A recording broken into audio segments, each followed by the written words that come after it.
Morning. Hi, everyone. Welcome back. Hey. I'm having a hard time waking up this morning. Well, I don't know if we'll have to keep doing morning shows, maybe for just a little while longer.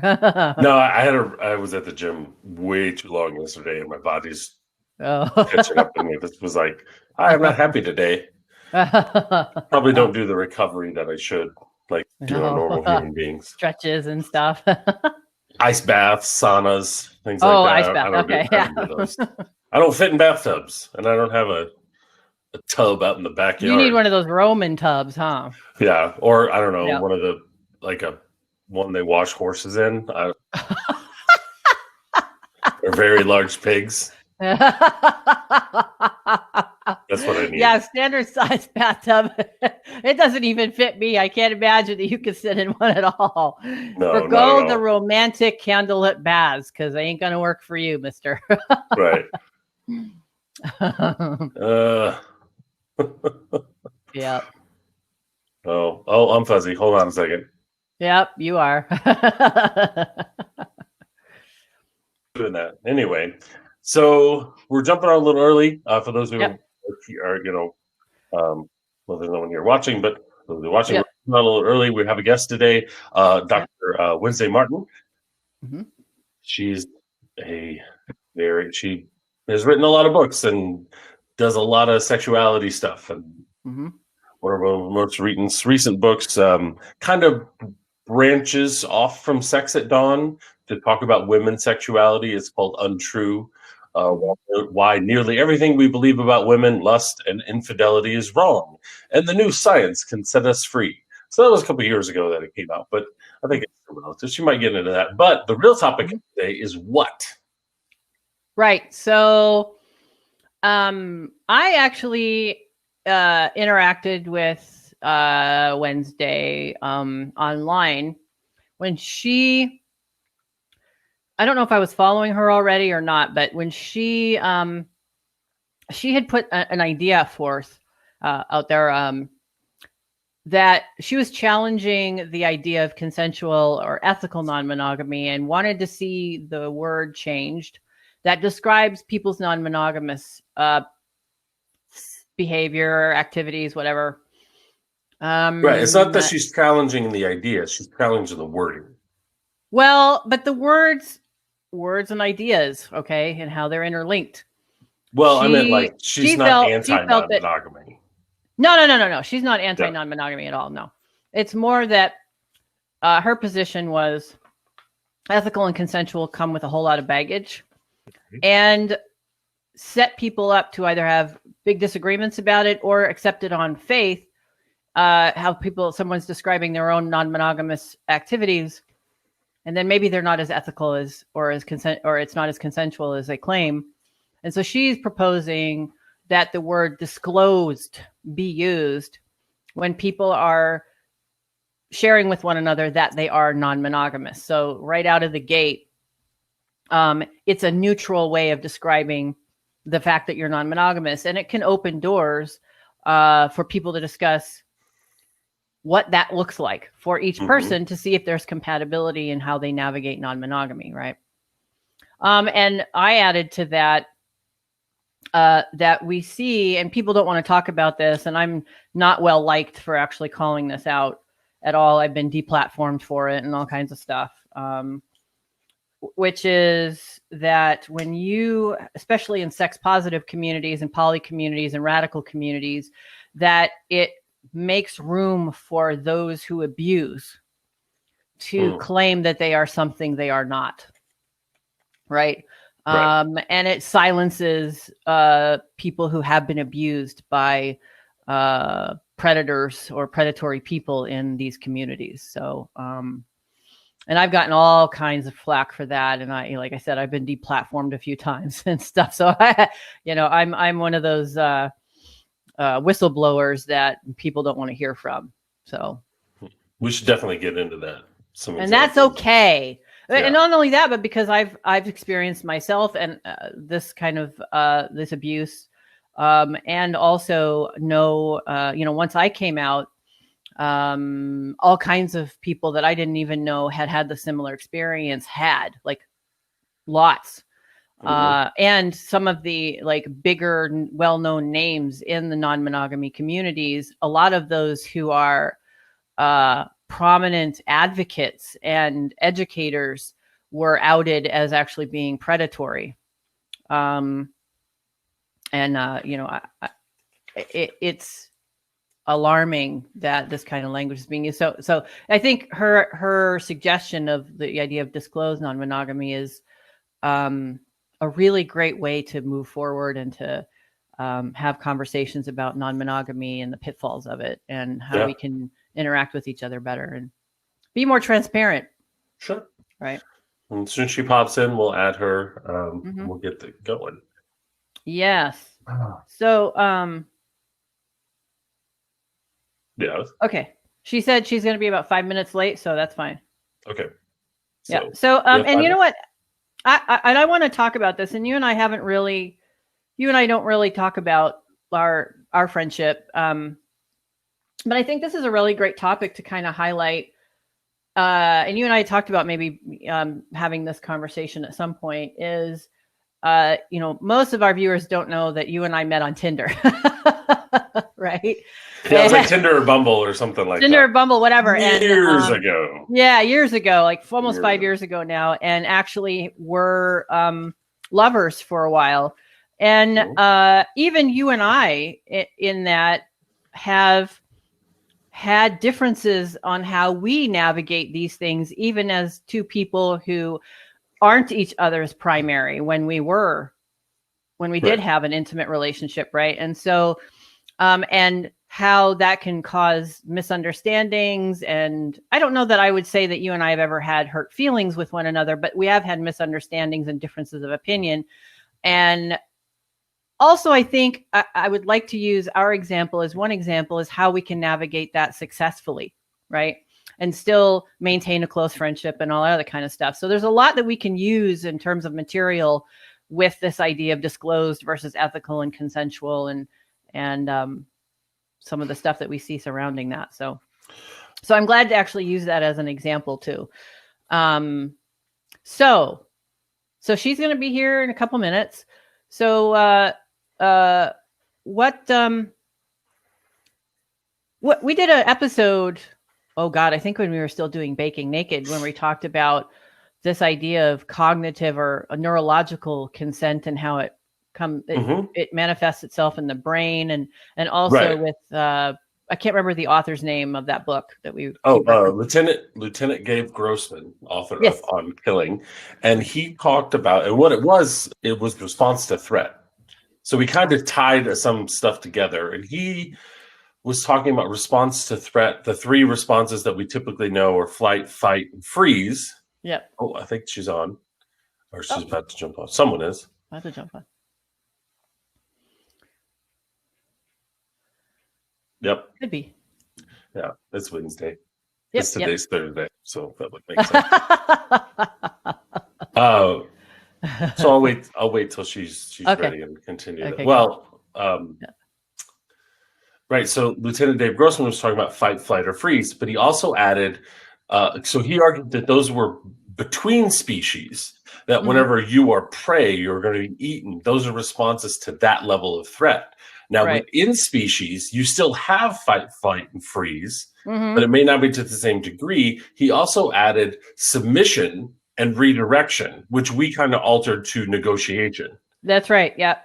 And with that, we had the underlying tenet that within any confrontation, there's always even if it's verbal, there's still that little hint of threat, especially when you're dealing with someone who is physically stronger than you. Right. So with that component, we added that whenever two people are, a man and a woman particularly, are engaging in some sort of conversation or sexual negotiation or maybe tense moment, there's always that thing in our lizard brain that's like, well, there's that underlying thing of threat. So maybe it's not fight, flight, or freeze. Maybe I'm submitting to what's being presented, or maybe I'm negotiating. We talked about the couple that, the guy wants to have sex, but the girl doesn't. So she gives him a blowjob to kind of circumvent the threat. or circumvent him feeling bad or something like that. It's like, why do you not care, or why do you care that he feels bad? Well, that's that underlying tone of threat. So I think there's that ongoing element that makes it a little more complicated than just, that fight or flight when it comes to threat, but then also this negotiation of consent. It's not really consent if it's consent under duress. That's kind of coercion in a lot of ways. Hi, Dr. Wednesday. Hi. Thank you so much. I can hear you fine. We can see you just fine. Okay, great. Nice to see you both. Nice to meet you. Same. Nice so to see you again, Victoria. What's that? It's nice to see you again. Talk to you again. Same here. Yes, I was on your podcast a few weeks back, and I had a great time, and I learned a lot from you guys, and I was really glad to participate in that conversation. So I really appreciate that, and I appreciate you being on with me. I'm excited. And Josh. I appreciate being on with both of you. Thank you. And just so you know, we heard from a lot of scientists when you were on with us, Victoria. They enjoyed that you elevated the discourse about neuroscience. I didn't know we had so many scientists listening to True Sex and Wild Love, but now I know. And I'm happy to be here with both of you today. Thanks for having me. Yeah. Thank you. Actually, that's what we were just talking. So we did your intro just a little bit ago and talked about the books you've written and your background and stuff. And so we got into the conversation about this idea that you've put forward that allowed me actually to sort of correct my own, the language that I use, and also the way in which I communicate my own non-monogamous identity, and the idea that instead of using terms like consensual and ethical, that we might want to consider using disclosed. And I've repeatedly attributed that to my exposure to you, and that you've put that idea forward. And also, and you and I talked about this, when I was on your show, about how I have had to humble myself about the fact that I actually have, throughout a long time now, pushed this idea that I was practicing ethical non-monogamy, and this idea of consensual non-monogamy was inadequate. And I've had to correct myself on that. And I keep telling people that's because of my exposure to you and the idea that you're proposing, which is that maybe we should use some different language about that, and not just the word, but the ideas behind it and what that can make possible for people to disclose. So we were actually just talking about the neuroscience and some of the authors that have talked about how we respond to threat, right? Right. Which is what we talked about on your show. Yeah. And then tying that to consent. Go ahead. I'm sorry. It's so tricky on these. I apologize in advance if I interrupt or respond at the wrong time. That's okay. Interrupt all you want. Okay. Well, first I wanted to just say thank you so much for mentioning my name when you mentioned that. I mean, I think a lot of times ideas about shifting how we speak about sexuality just are kind of in the air, and people don't get credit for having had an idea. So that's really generous of you, and I appreciate it. But, I'm happy for the idea to just get out there into the air at the same time. It is problematic through the lens of anthropology, which is how I see the world. So tell me a little bit about how you came to, or tell us a little bit how you came to seeking to change the language that we use around how we navigate non-monogamous relationships. Like, what was the genesis of that? Sure. So as I mentioned, my background is in social science and cultural criticism, specifically anthropology. Both cultural anthropology and evolutionary biology are my favorite lenses for looking at the world. So my career has always been about blending science and social science with storytelling to help people understand themselves better. Why do you want what you want? Why do you feel what you feel? Why do you think the way that you think? So really, I've spent a couple decades blending science and social science and storytelling to help give people, especially women, aha moments about themselves.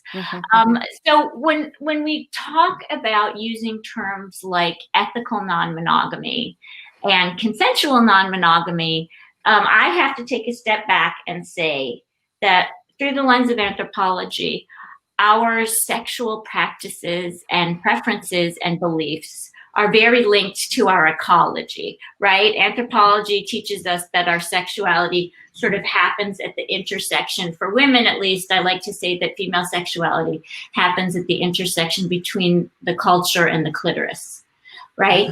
So when we talk about human sexuality, human sexual behavior, we have to look at it in a broader context. It's not just about what we want. It's not just about we plop into the poly community and we're poly. It's really about what are the ecological circumstances in which we are sexual. So one example, for example, that I get into in my book on True is I talk about the himba, right? I promise I have a point. I have to set the context here. Of course. Yeah, sure. You're the focus. Go ahead. The himba are a tribe of nomadic pastoralists who live in the northern part of Namibia. And anthropologists have always been really interested to see that monogamy is not an expectation there among married people. And the himba have really, according to anthropologist Brooks Skelza, the highest rate of,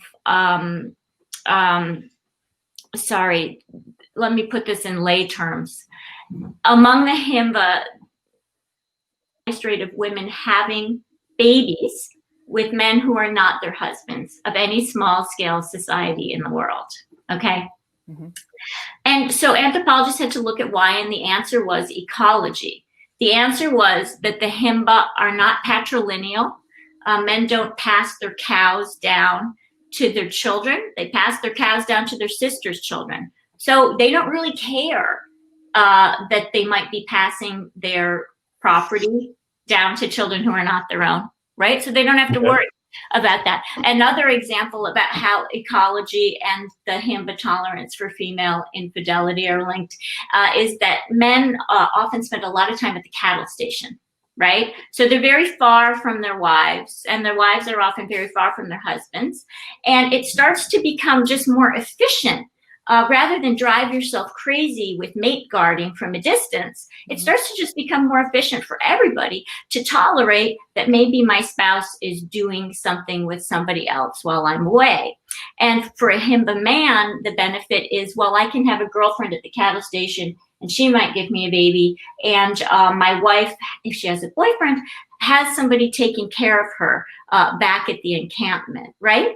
And then ecology plays an even greater role in that among the himba, children really start contributing to, they become net contributors to the household as early as age 3 or 4, right? They're bringing kindling, they're helping carry a baby, they might go out and help herd a little bit.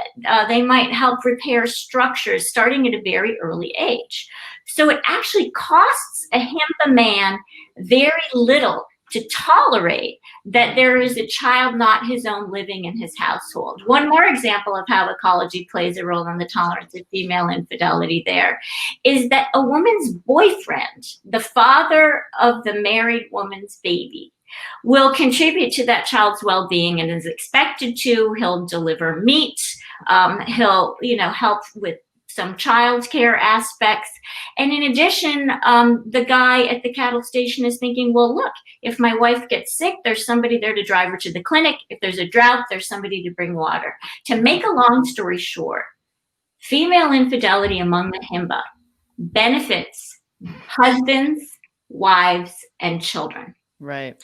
Now think about the United States, where we have a very, very different situation. I'll say one other thing about himba ecology, and then I promise I'll get to this issue that's more relevant to contemporary U.S. sexual practices.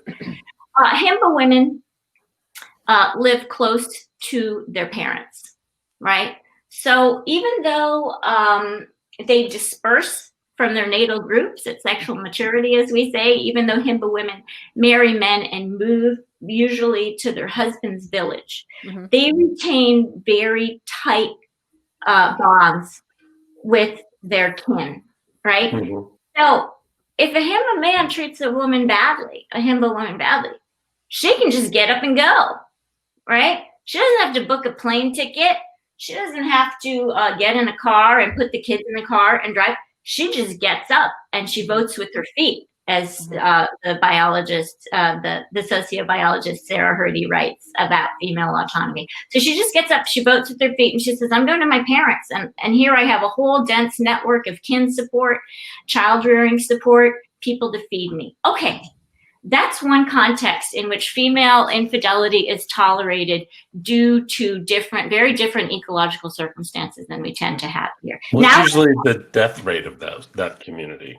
Like the infant death rate, infant mortality rate?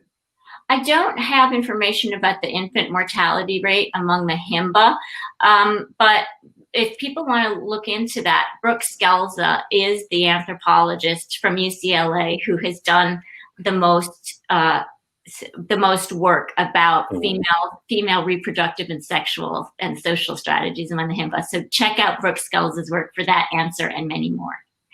All right. So the link between ecology and sexuality, to me as an anthropologist, is indisputable and one of the most important and under-considered factors that, is helping determine, really, in many instances, our sexual behaviors. So let's talk about non-monogamy in the United States. Okay, so non-monogamy is a form of autonomy, right? So I'm going to talk about women like I usually do. How are women doing in terms of autonomy in the United States? Usually, to get this information, we look at rates of meaningful labor force participation and meaningful political participation, right? So not just menial jobs. How many women are CEOs of Fortune 500 or 100 companies? That would be one really good metric of meaningful labor force participation, perhaps the most stringent metric. And how many women have been president of the United States? That would be a very meaningful metric.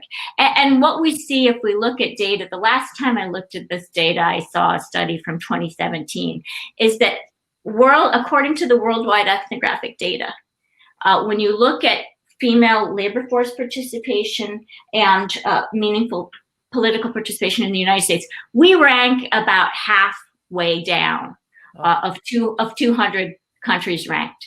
Right? So we rank below Rwanda and Uganda. We rank below Belarus. We have shockingly low rates in our country of meaningful female labor force and political participation. Shockingly low, especially given that we're either the first or second largest economy in the world, right? Right. Okay, this is the context in which female sexuality happens in the United States. That was a long way of me saying that's the ecology where female sexuality takes place. Right. And our friend David Ley has talked about how in the United States, one of the most women who are murdered tend to be killed by an intimate partner. And David has dug into the way in which the suspicion, not even the proof, but the suspicion that a woman has not been monogamous is often the motivation for her getting murdered by her partner, and is one of the main reasons that mass shootings take place in the United States. So we're talking about a very different context worldwide that female sexuality is happening in than, for example, the Himba. All right. So my point, and I do have one, just that I'm an anthropologist, so I have to kill you with context first, is that when we talk about non-monogamy in the United States, we're talking about a social and sexual strategy for which women might very well die. And I resent, as a social scientist and as a feminist, I really resent when people talk about or rank or develop a hierarchy of forms of non-monogamy based on the fact that they alone are in ecological circumstances or have the privilege to create an ecology where women don't die or get threatened or get slut-shamed. To me, coercion is about female infidelity is a spectrum, right? there's slut shaming, and then there's getting murdered, right? And this is the range of experience of things that can happen to most women who decide not to be monogamous in the United States. Very different experience for men. We might not like that they decide not to be monogamous, but the stakes are not exactly the same. So this is, I don't know, that whole show Snapped is kind of all about that, isn't it? Pardon me? The show Snapped. I don't know that show. It's women who snap at men and kill them. Yeah. But it was a joke. Yeah. Oh, well, okay. That's exceptional. Thankfully, luckily for men, that's still pretty exceptional. Yes. But in a culture with lots of guns, infidelity becomes dangerous for lots of people, but asymmetrically so for women. So yes, when I started hearing people throwing around the terms ethical non-monogamy, that bugged me a lot. Not because there is no such thing as ethics. Not because what's ethical is so culturally relative. I believe that I believe in a discourse of ethics, but I don't believe that given how tightly woven together sexuality and ecology are, I don't believe it's relevant for people to use that term ethical non-monogamy. I mean, look, as somebody who lives in Brooklyn in an intentionally non-monogamous community, right? Somebody who went to college, somebody who has a good job, somebody who can choose to live in a sex positive community and discloses to partners, hey, monogamy is not my jam. I'm not into it. Good for them. But does that make them more ethical than a woman who is in an abusive relationship and might use non-monogamy as a strategy to do what anthropologists call mate bridging? She might not be able to have economic independence. She might be economically dependent on a partner, and to get herself out of a violent or otherwise abusive situation, she might then use undisclosed non-monogamy to get herself into a better situation for herself and her children, for example. So that's just one example of why I don't like the term ethical non-monogamy. Being able to disclose that you're not monogamous is, the kids would call it a form of privilege. And I'm so glad that some people have it, but I don't want them to think that it makes them more ethical than somebody on the DL. The other reason, aside from like a mate bridging strategy, which is what cultural anthropologists call it, another reason is there are beliefs about privacy in some cultures. And, some people just would rather, for some people in some cultures, it's just considered almost sadistic, to tell your partner, I'm seeing somebody else, or I'd like to see somebody else. It's more considered a normal part of human sexuality that you would do it. Thank you, honey. My son just brought me a cup of coffee. So it's more considered a normal part of human sexuality. It's that infidelity is well within the repertoire that's considered normal, and that you're private about it. And I don't think that people who are openly non-monogamous, I don't think that they get to call themselves that compared to people in cultures where there might be what we call the segmented model of marriage or partnership, where you don't expect everything from your partner and you don't tell them because it would be hurtful to them. So those are just two examples of why I don't like the term ethical non-monogamy. Sure. I think, if you look at BDSM, there's a lot of crossover there when you're talking about the privilege of playing. Because of even things like surveillance. So low income and also people of color often are subjected to more surveillance. So they may not seek out these other alternative sexual lifestyles because of fear of being found out, can also jeopardize your place in your community. Whereas your community identity might be more important to you than your sexual identity. Really interesting, and to your point, like we didn't really talk about this. I talked about privilege, but we didn't talk about stigma. Yeah, stigma is a very real thing. it's interesting. I this is a little bit related to your point, but I remember being in an Open Love New York discussion group. Open Love was really nice. Open Love New York is this group for people who identify as polyamorous. And they very nicely, when I was doing field work for my book on True, let me come and sit in on some of their discussions. And one of them was with the man whose name I forget now, but maybe you can put it in your show notes. He wrote a book called Love's Not Colorblind.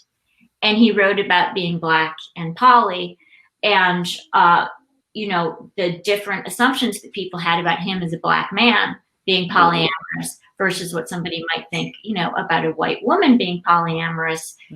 You know, that Black men have been so hypersexualized that, you know, that could be stigmatizing in a whole other way for him. And somebody else in the discussion on that day talked about, different but related, how in Black communities there have been forms of what we might call polyamory for a long time, but it wasn't called that due to high rates of incarceration of Black men in some Black neighborhoods, that often women and men alike had a sexual and social strategy where a man would have multiple partners, but nobody was calling it polyamory and burnishing it with a little cloth and thinking, oh my God, this is amazing. Right. People were saying, you know, Black men are dogs, because that's one of our cultural stereotypes. So thank you so much for bringing up that really important idea here of stigma. Well, I like that idea also, Josh and Wednesday, about stigma, because you also see that, especially amongst bisexual men who are living in homosexual relationships, their ability to actually have relationships with women in gay culture is stigmatized heavily. It's almost seen as a betrayal. Their bisexuality is seen as a betrayal to the gay community because of the stigma. Yeah, that's so relevant, you know, in so many ways to this discussion about privilege and having it and not having it, in terms of it's a term I'm not really that comfortable using, having a social science background and being my age, but I have found it just comes in very handy to talk about who can be what way sexually. But I was thinking about, I have a lot of involvement with this all women's sex club called Skirt Club. I'm familiar with that. Yeah. Yeah. I think Los Angeles and New York are the main spaces where people can get together. They tried to start one up in Las Vegas, but it didn't fly. That's really too bad, because it's a very interesting setting, and it's, for people who don't know, Skirt Club is a roving party for women. So actually, you know, they have parties in Vienna and Tokyo and Shanghai, and they have parties all over the world. Or they did before the pandemic. And the women who go identify as bisexual, which in this moment of queerness, identifying as bisexual is somewhat confounding to people's categories and ways of thinking still. But a lot of the women that I interviewed at Skirt Club, many of them are in long-term relationships with men, but come to these parties either consistently or just one time for some one-off sexual experiences with women. And, you know, the suspicion about bisexual women and bisexual men, and the stigma is so deep, because you're getting it from heterosexuals, right? And you're getting it from the LGBTQ community, and from communities that identify as gay. And this is, like, you know, terribly constraining to people's sexuality, to be told that they're hypersexual, or people say to bisexual people, oh, you know, I have to worry about you cheating with both men and women, right? Or men say to women, like, it's fine if I can watch. So I think bisexuality is still so deeply disrespected as a sexual and social strategy. I can attest to that as a bisexual person. Absolutely. Okay. So you identify as bisexual, not queer. I have since I was 12. And my experiences are that, you know, either partners are concerned about infidelity, or they conversely want to exploit the bisexuality so that they can have multiple female partners, or that any women that I might be interested in wanting to date, even if I'm in a long-term non-monogamous relationship, their partners insist on participating, or they insist on their partners participating. And lesbian women have very little interest in dating bisexual women. Yeah, I think there's an element, a political. You were talking about the ecology. I think there's a political element here too of framing of the community. So whenever you have the L and the G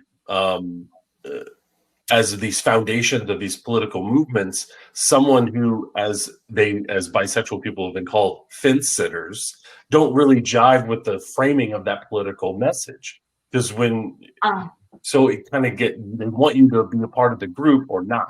But whenever you're a part of both, and then whenever you're talking about the queer community, queer, we'll say pan versus bi, that's just a new political movement. So whereas pan is the queer side saying that gender doesn't matter, they want more political recognition and acknowledgement to be a legitimate identity, right? So whereas bisexual people are still holding on to the notion of the binary, it kind of gets in that push-pull about, well, we want you to be with us, we want you to be, or we want that frame to be so salient, so then we can march with our message all like together. I love this point about how, people talk about binaries like they're evil now. Yes. But they're one of the ways we organize our experience. So through the lens of anthropology, it's not that binary thinking is good or bad. It's just that it's one of the ways we think. And I love this analogy, Josh, about fence sitting, and that, we feel more comfortable when people are in a group. And that I think that still we have this deep-seated discomfort with the fact that people who identify as bisexual, to me, in my view, what we're upset about is that they're just confounding these neat categories of belonging. So it's like it's conceptual fuckery, Yeah. So, that's very, very much still the case. And I do hear from a lot of bisexual men and women, having written a book about sexuality, that they just feel that they're suspect, and what it does to them to have people looking at them as if their sexuality is illegitimate.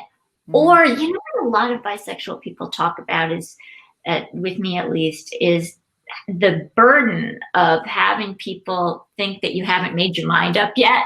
Right? Like bisexuality is like this big waiting room and you just haven't committed yet. Well, there's that, and there's also the as someone who herself is bisexual, if we do take lovers of the same sex or even of the opposite sex, if we're in a non-monogamous situation, that we aren't worthy of anything more than a hookup. That we we're there for sexual reasons, and having a relationship, whatever form that relationship takes in a non-monogamous setting, is not allowable. And we really aren't going to be there for that anyway. We're just there for the hookup. And as someone herself who's, non-monogamous and wants to have relationships, it makes it's kind of, I've heard I kind of adopted this one saying, which was, I'm just going to hang up my slut pants because it's not worth it. Okay, I mean, you're just not going to push back constantly against this idea that you're hypersexual, or that you're a relationship wrecker, or that you can't make up your mind. Right. Yep. I mean, you get tired. You get tired. You get tired, right? Being a category confounder is a lot of work. Okay. I'm going to challenge that. Okay, Josh. I'm going to challenge you here, Victoria. Yes, you are. I'm the resident contrarian. I'm ready. I'm just here. Great. I'm just here. I got my second cup of tea. I'm ready to go. Now, Josh, I want to. This is what we do in the morning. And Wednesday might not know this. Josh and I met, and we opened the show with this as not just a sort of a byline, but to use that as an example, Josh and I met on a dating app and we're lovers for a while. And our relationship has evolved over time. So Josh is not in that category of simply sexualizing me as a bisexual person. Well, we did each other, but, it wasn't just like, no, we're not going to talk unless we're banging, right? Okay. So yeah, I'm gonna take you out of that category. Right. No, we talk. Thank you for the context. Yeah, exactly. But so some backstory. So I'm a sociologist. We're cousins, yeah. So we're kind of cousins here. Yeah, right. And my focus is my dissertation is actually on hookup and hookup culture. Can I read of it, people please? 25 to 55, so older. Okay, thank you. He's been working on it a while. As long as I'm not sure when that'll be. He wants to be very thorough. So in your language, yes, I'm going to challenge you, Victoria. In your language, you were talking about being sexualized as a bisexual person and how that causes you. Yeah, but I know what your attitude is about if that's not their intent, yes, okay. But if that's their agenda, that should be okay. And so, so I think we can take this back to non-monogamy too, of non-monogamous being fence sitters or non-monogamous folks being overly sexed or hypersexual, which I bristle at that term too. So I think we should be careful of like casting inadvertent judgment on and I know that people's desires to sexualize others. Objectify is yes, different. You are correct, and you and I've had that conversation. That sexualizing someone in and of itself is not a crime or a transgression. What I was more referring to, and thank you for calling me out on that, is I should probably add context, is that the engagement of something more intimate emotionally is most of the time shied away from or seen as irrelevant because I'm bisexual. And I've heard not that I'm not capable of it, but that I'm not deserving of it. Okay. That unicorn idea, that this person is there for my sexual pleasure alone, and whether or not they want emotional engagement is irrelevant because they're bisexual. So you're saying, yes. In that case, you're almost objectifying. Really? You're just a sex toy at that point. Objectify. Not just sexualized. I would go further and say it's not that you're objectified or sexualized, but maybe related to that, your subjectivity just gets kind of obliterated as a sexual person because you're being used as what the psychiatrist Stephen Snyder would call a needs machine, right? Which often right. And so it happens a lot of the time when you interact with couples. They're like, "This is what we want, and this is where you're going to help us." And it's like, and I've actually, and other bisexual. I'm not the only one. This is a common experience with bisexual people. Is they're, when you say, "Well, I have needs too, and I would like this and this," and they get mad. Right. I have had angry react. You're supposed to be our fantasy toy. And then I say, well, look, my response often is, and I remember one incident in particular where I responded to a couple and I said, okay, well, I have these needs too. And it doesn't sound like you're really all that interested. So I think I'm going to check out. And the response was anger that was I a sex worker? Was it, this kind of thing? And why was I, it was just this messy thing. And, but that's not an uncommon experience. Most of the time there's not angry, expressions, but there's just like, excuse me, no, we're the couple and this is what we're telling you we want. And that's as far as the conversation goes. This is where consensual non-monogamy isn't always consensual and isn't always ethical. Just to hop on to what Josh was saying, which is that, for example, first of all, what a retrograde belief system you stepped into there, where the baseline was the heterosexual couple. Yes. Like that's the baseline. Yeah. So monogamy in that situation that you found yourself in, these people who think that they're progressive, for them, monogamy is the baseline of health, mental health, emotional health, maturity, right? Yep. That's pretty regressive to think that. And then on top of that, heterosexuality is privileged, right? And you're this destabilizing principle. And that's what happens often in situations where people say they're consensually or ethically non-monogamous. There's a person on the wrong side of the equation who's in fact all too often being treated very poorly. That heterosexual monogamous normativity might prevail. And I think that's what happened to you there. Although, as my husband says, he's like, wow, you know how to make sex boring. I talk about it.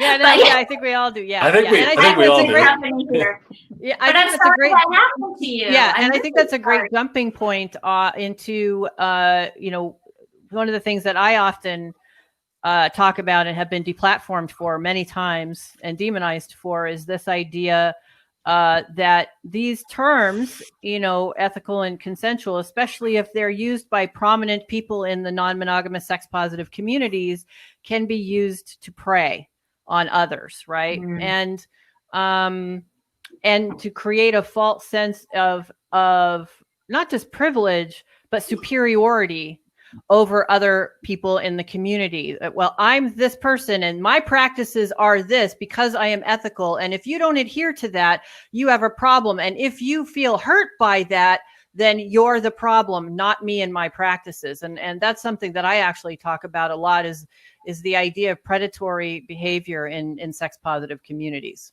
and how I think, me personally, I think that using the term disclosed can, I think, create more room for people in those communities to have conversations about what the other person's non-monogamous practices look like. Like, as just I come back to an example of Josh and I, we have pretty different practices, and we've had to navigate through that, right? In order to find equilibrium. And I don't think most people have those conversations. It's, well, I'm ethical, and why aren't you ethical in the way that I'm ethical? And then you start getting into coercion and other kinds of more nefarious interactions in those communities.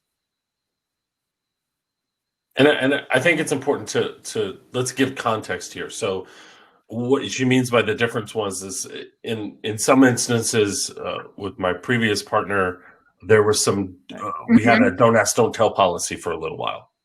Total transparency. Whereas Victoria had a more open, like where both partners had a lot of communication, like to where there was an and I've ran into this too, not saying that hers was like this, but like the expectation that I would also talk to her partners and have a relationship with her partners, or right.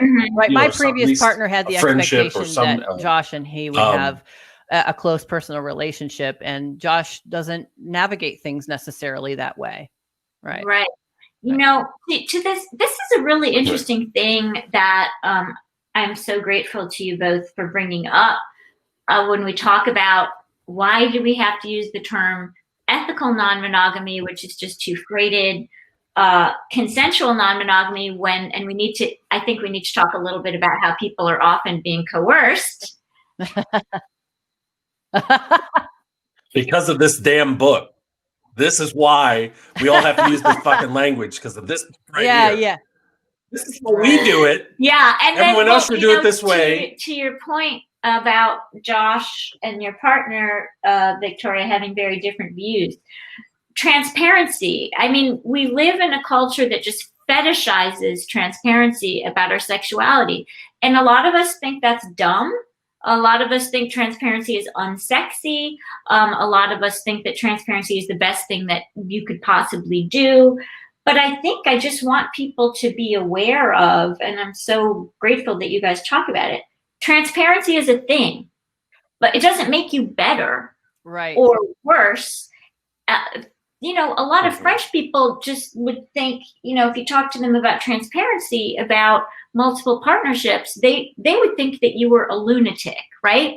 Or in South America, where they use what's called the segmented model, where they have what's called the segmented model of marriage, they would just think that this transparency thing is a form of sadism, where you tell your partner everything. So just because we live in a culture that fetishizes confessing about multiple partnerships, or even confessing about the desire for another partner, and that values and enshrines transparency, doesn't make it ethical, and doesn't mean that what we call consensual non-monogamy is actually consensual. And that's why I like the term just disclosed or not disclosed. So it's funny you mentioned. So if you look at infidelity, you look at cheating.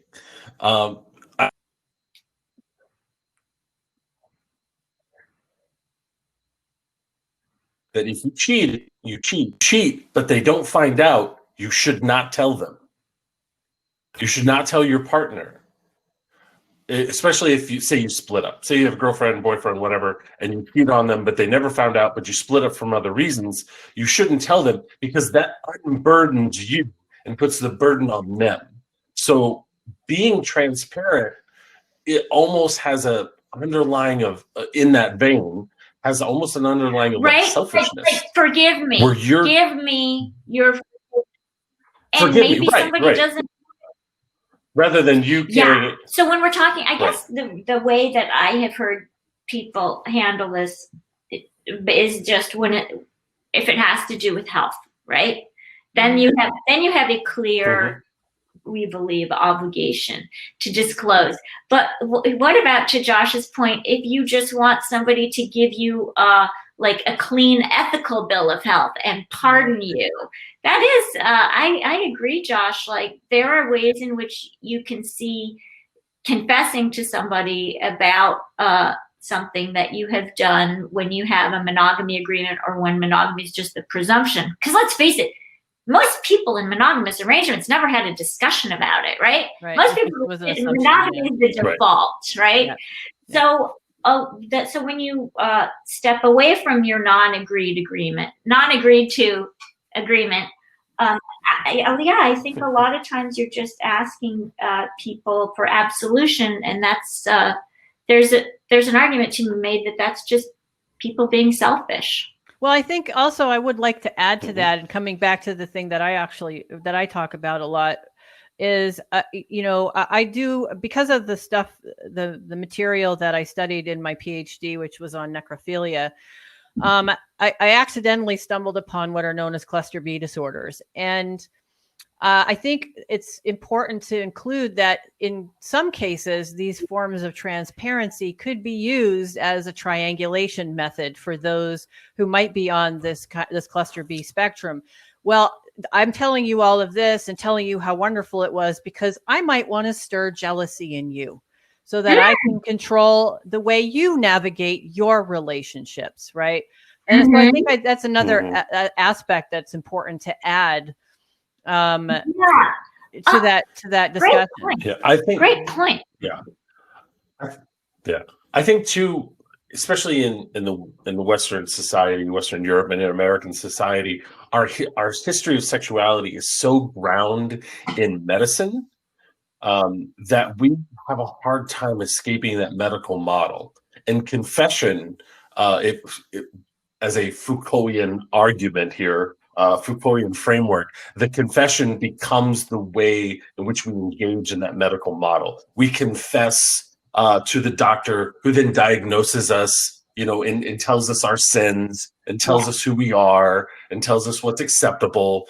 And so confession, even to other people, becomes this way of participating in that a culturally understood way that we understand sexuality, of that medical model. Like, I'm going to confess this to you and you get to judge me, or, that's how we get to your through point, this. It's not just that you're confessing to the doctor or the psychologist, you're entering into the panopticon of socially mediated beliefs about your sexuality, which, it's a very important point. And, the way we pathologize non-monogamy, for example, means the stakes are very high when people talk about it.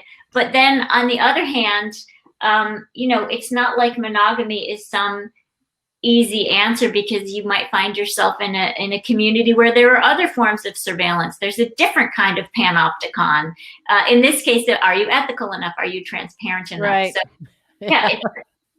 it's a boy, humans really know how to mess with sexuality. Right.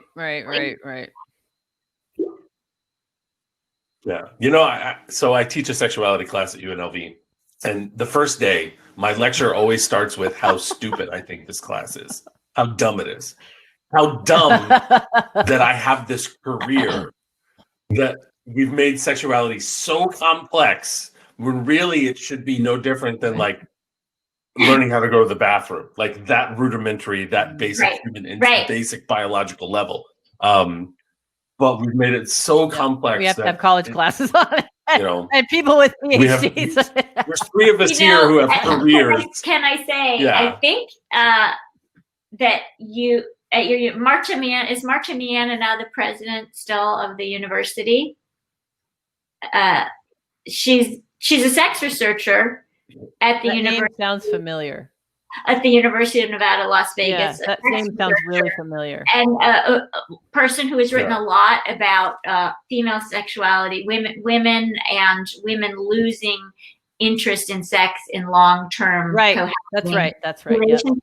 And I believe she's now the dean or the president of the university. And I was going to say, like, how amazing to be at a university where the top dog is a woman who's a sex researcher. UNLV is one of those shining lights in the sexuality field, and especially, at least, and I'm not there all the time, Josh is obviously, but it seems to me that UNLV is creating an environment where there's a balance between conservatism and social justice, where rather than becoming an extreme in one way or the other, so that there are a number of different views and there's healthy disagreement.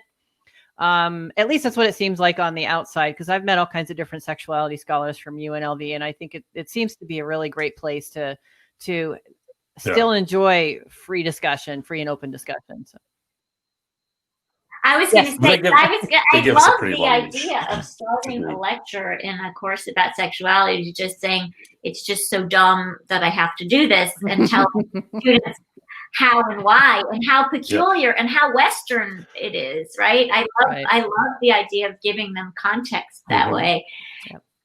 And I just, just to give a shout out to you both for your work, I think that we have no idea probably as educators, or maybe we do because now there are DMs and emails, but I'm always so surprised by how important it is to people to hear people talk about their sexuality, and how tremendous, here we are, you guys, we're talking about, should we call it ethical non-monogamy? Should we call it consensual non-monogamy? Or should we call it disclosed non-monogamy? Meanwhile, there are people who just, to hear us suggesting that non-monogamy is not pathological is life-altering. That's true. So just hats off to you, you guys for teaching human sexuality. Well, same. Thank you for that. Same. Yeah. Thank you. That's that I think is a really profound statement that you just talked about, Wednesday, because I know in my own experience, whether it would be in a clinical setting or in a personal setting, how many people you can meet who, talk about this. Oh, I've had a series of failed relationships because I'm a raging cheater. And you can turn around and go, well, okay, let's have a conversation about what exactly being a raging cheater means to you, or what the messages are that you got from society about your desire to have multiple partners, and break that down a little bit. Because for me, being, the use of the word cheater implies a certain level of keeping secrets. And there's a difference between privacy and keeping secrets. If you have a standing agreement with a partner, and not to ignore the point that you made earlier about, bridging relationships for those that are in abusive situations. But if there's an intent to get power over a partner by not disclosing certain things, I think there's room to make the argument that betrayal is not a good thing. But not knowing who you are and trying to figure out who you are in the context of your sexuality and how that manifests and how you want to live your life, I think there needs to be a little bit of room of conversation for that. Because I think any of us, especially growing up in a society here in the United States, the message of monogamy is so powerful that anything outside of that, we might white knuckle a monogamous relationship as much as we can so that we don't transgress and we don't hurt anyone when that doesn't work for us at all. And we're being disingenuous about ourselves because that's what we think we need to do to be good people. Because monogamy is the baseline. Because everybody tells us if you are mature, if you are healthy, if you are psychologically healthy, then perforce monogamy will be easy for you. And we tell women even more, right? We have a whole discourse of pathologizing female non-monogamy. We basically, in this culture, we believe that male non-monogamy is natural and that female non-monogamy, something's definitely wrong. Like if a woman wants to have another partner, there must be something wrong with the primary relationship. She must have been sexually abused. She must have daddy issues. So we definitely stigmatize non-monogamy across the board. But, you know, I believe based on data that this asymmetrically impacts women. So what you have is women who don't want to be non-monogamous, as the sex researcher Alicia Walker has said, you know, they're kind of double rebels, or they're doubly stigmatized. On the one hand, you know, they're violating our cultural script that monogamy is what mature, healthy people do. And on the other hand, they're violating this gender script that says that monogamy is much easier for women than it is for men. And that if a woman's non-monogamous, something's terribly broken. And in fact, the data are telling us a different story entirely. And the more we can message that, not just about non-monogamy being part of the normal repertoire of human sexual behavior, but also that it's part of normal women being normal women to struggle with monogamy, I think that the better off we'll be. What's interesting is there's evidence coming, or there's data coming out showing that the younger generations, the Zs and the ones that are in college now or in high school, we always think about the idea of people being more liberated. Is actually they're going the other way. They're not having the same amount of sex, and actually they are becoming a little more conservative with their sexual proclivities. So there is more judgment in those generations of men being more, non-monogamous or open with their sexuality. It's really fascinating. It's scary for me, but I'm hoping that will evolve, as they get older, because they're having this weird swing of conservative, like moral conservatism, not like with social justice things, but more like, things like this, like sexuality and morality, are becoming a little more salient for them. Or I always say salient, but a little more conservative for them. It's really interesting. I would wonder what the argument, the sex negative, anti-sex work, feminist, radical feminist influence would be in that. I mean, conservatism we already know is pretty sex negative, but when you have the strange bedfellows of the sort of like, sex negative radical feminists, I think you can have social justice issues, but sexuality is sort of like separate and apart from that and is looked at through a different, more negative lens. It just seems that way anyway to me. I don't know. As an older man, I'm going to say it's pop culture. Oh, pop culture. I'm going to blame pop culture. No, you do have a lot of pushback. So yes, you have WAP, white ass pussy or wet ass pussy, right? Being this popular term, but it's still within the context of monogamy. It's still in the context of like, and then you see all these TikTok videos of guys cheating or things like that, and then girls destroying the Xbox or some shit, and like it getting 1 million views. So it's creating this narrative of like that it's okay to do this to dudes who cheat. So then monogamy and cheating and non-monogamy, or cheating and non-monogamy, become very taboo because of the possibility of this reaction. Right. I mean, when we talk about pop cultural texts, we get into the territory of just how powerful they are. I mean, one of the first things that I was taught as a graduate student at Yale about understanding popular culture and reading popular culture was, texts like TikTok and texts like Instagram posts and texts like scripted series about sexuality, they don't just register beliefs, they create them. Yeah. So yeah, your point about what Gen Z sees is so important and something to really pay close attention to, because if we have a generation now coming up with regressive views about who men are and who women are, even if it's happening in the context of rejecting gender binaries, if you're looking at cultural texts with regressive views about who women are and who men are sexually, then getting regressive messaging about who men and women are, period. It doesn't matter what the context is. So yeah, great point. Really. Well, I appreciate that perspective. And this has just, again, been a really wonderful conversation. We have gotten to our time, and I could talk to you all day Wednesday just about these topics, because I think it's really important to keep an open mind about these things, and also challenge our preconceived notions around sexuality as much as we can. So I thank you so much for doing the work that you're doing, and for chat, and for making it possible for me to challenge my own preconceived notions around these things. So I don't know, Josh, did you have anything left to add before we wrap up today? No. Do you want to go through your list of social media things? So I know you have WednesdayMartin.com, right? Yeah. Where can people find you? My preferred ecology is Instagram. I feel like there are two kinds of people in the world: Twitter people and Instagram people.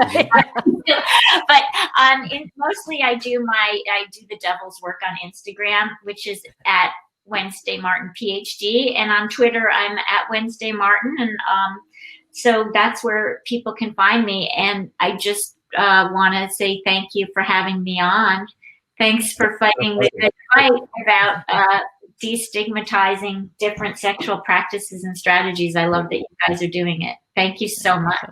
No, thank you. Thank you. And for everyone that's watching on our live stream on YouTube, just keep checking back to our Get Vocal page. And please do make sure you follow Wednesday. She's doing some really amazing work out there. Yeah. So. And then, of course, you can always find us at Sex Nerd Podcast on we do have Instagram, Facebook, and YouTube. Yep. And YouTube. Twitter. Yep. So if you're on YouTube, hit the subscribe button. You can find us on Twitter at Sex Nerd Podcast. You can find me at Joshua Corum at Joshua Corum. And I'm at Dr. Victoria. So no, I don't really use Twitter. I'm like you. I use Instagram, but really my Instagram is all lifting. All like weightlifting stuff. So it's not even even sexuality stuff. Yeah. All right. Well, you can slip the sexuality into the weightlifting. There you go. Just show the bicep. Right. No. All right. And with that, I'm going to head off to the museum for the day. So thanks for watching Wednesday again. Thank you for being here. And we will see you next time on Sex Nerd Podcast. Thank you so much.